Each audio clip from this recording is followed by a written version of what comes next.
ശ്രീനഗറിലെ തന്നെ കന്യാർ എന്ന് പറയുന്ന പ്രദേശത്താണ്. ഇവിടുത്തെ ഒരു 1-2 കിലോമീറ്റർ പുറത്തോട്ട് പ്രധാനപ്പെട്ട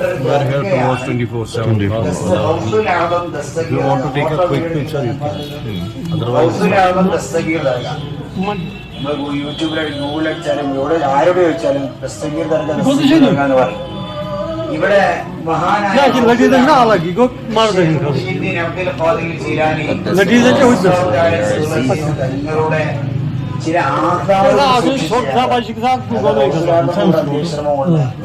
പേരക്കുട്ടിയുടെ അന്വേഷണം ശിഷ്യാന്വേഷണമല്ല, ഹൗസുലാളം തങ്ങളുടെ ചില ആസാറുകൾ. ആസാർ എന്ന് പറഞ്ഞാൽ അവിടുത്തെ ഷഅർ മുബാറക്കിൽ, അതുപോലെ അവിടുന്ന് ഉപയോഗിച്ചിരുന്ന ഒരു വടി തുടങ്ങി ബഹുമാനപ്പെട്ട അലി ഇബ്നു അബീ ത്വാലിബ് തങ്ങളുടെ കൈപ്പടയിൽ ഇതൊരു മുസ്ഹഫ് അടക്കമുള്ള ചില ആസാറുകൾ ഇവിടെ സൂക്ഷിച്ചിട്ടുണ്ട്.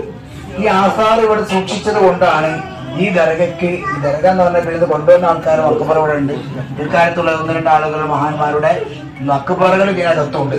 പ്രധാനമായിട്ടും ഈ ഒരു കെട്ടിപ്പൊക്കി ഇത്രയും വലിയ സംഭവമാക്കി ഇത് സംരക്ഷിച്ചു നിർത്തുന്നത് ഗൗസുൽ ആളം തങ്ങളുടെ ആ ഷഅർ മുബാറക് എന്നതിന് വേണ്ടിയിട്ടാണ്, സൂക്ഷിക്കാൻ വേണ്ടി, എന്നെ ബർക്കത്തെടുക്കാൻ വേണ്ടി. റബീഉൽ ആഖിർ 11 അല്ല, അന്നാണ് നമ്മൾ ജീലാനിലെ ബഹുമാനപ്പെട്ട ഹിജറ 471 റമദാൻ 1 ജനിച്ച് ഹിജറ 660 റബീഉൽ ആഖിർ 11 അന്ന് വഫാത്തായ മഹാനാണ് ആര് അല്ലേ? എന്നെ പിടിച്ചവർ ഏതും പേടിക്കണ്ട, എന്നെ പീഡിച്ചോർക്ക് ഞാൻ കാവലൻ. നമ്മൾ കേട്ടില്ല, എന്റെ മുരീദാരും നരകത്തിലില്ലെന്ന്, നരകത്തേക്കാൾ. ആ ഗൗസുൽ ആളം തങ്ങളുടെ ബഹുമാനപ്പെട്ട വലിയ കറാമത്ത് നമുക്ക് എല്ലാവർക്കും അറിയുന്നതാണ്. 2ാം സുൽത്താൻ ആളം എന്ന പേരിൽ അറിയപ്പെട്ട മഹാനാണ്.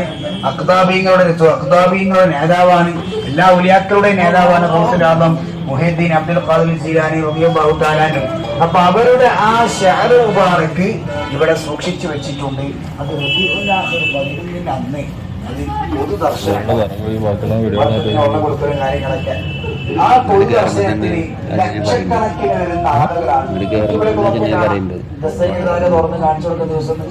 ലക്ഷക്കണക്കിന് ആളുകൾ അതിനു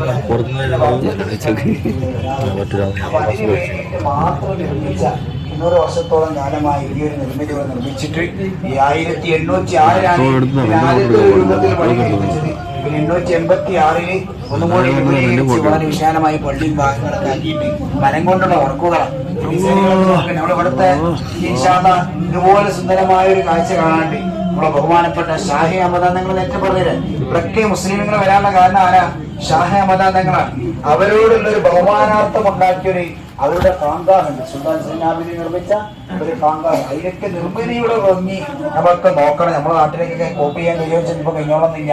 വളരെ എഞ്ചിനീയറിംഗിന്റെ ഒരു മാർവലസ് ആയിട്ടുള്ള കാഴ്ചകളൊക്കെ നമുക്ക് ഇവിടെ കാണാൻ പറ്റും. അപ്പൊ അന്ന് കൊണ്ടുവന്നിരുന്ന മഹാന്മാരുടെ ദർഗയും ഇവിടെയുണ്ട്. അല്ലാഹു തആല അവിടെയൊക്കെ ദർജ വളർത്തുമാറാകട്ടെ.